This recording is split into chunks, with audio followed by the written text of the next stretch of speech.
L'ennemi de ton futur, c'est la satisfaction. Il n'y a rien de pire que de se sentir rassasié. Je suis pasteur, on a 170 églises. Au dernier comptage, on était 72 000 personnes dans le monde. C'est pas mal. Quelle misère. Il y a 6 milliards d'êtres humains sur la terre. Et toi, pasteur, tu vas dire, on n'est pas mal. Avec le nombre de gens qui vont en enfer chaque jour, tu arrives à dire, on n'est pas mal. Tu vois, dans la vie, il faut être humble. Et la soif est une forme d'humilité. Ça veut dire, je reconnais que je ne suis pas là où je voulais être. C'est pour ça que dans les ingrédients qui emmènent au réveil, le premier de tous, c'est d'abord la soif. Parce que c'est la soif qui te pousse à changer la manière de prier.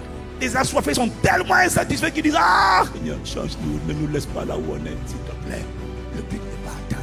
Tant que tu n'es pas formé, tant que tu n'es pas exprimé, tant qu'on ne te voit pas à travers moi, dans mon époque et dans ma génération, le compte n'y est pas, le but n'est pas atteint, je t'en supplie. Tu peux être content de savoir que toi tu opères, et puis les gens t'admirent. Non, il a dit multipliez-vous.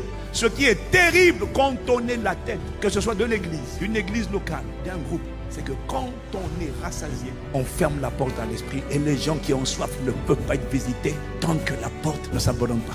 Et c'est terrible de dire, oh non, donc c'est bon comme ça, on n'a besoin de rien d'autre. Mais non, on a besoin de Dieu manifesté dans notre génération. On ne veut pas être une grande église, on veut que Christ prenne la francophonie et les extrémités de la terre. On veut qu'on le constate dans notre génération. Il y en a assez de voir les ténèbres malmener nos enfants, malmener nos parents. Quand c'est pas toi, c'est autour de toi qu'il y a un carnage. Il faut que ça s'arrête.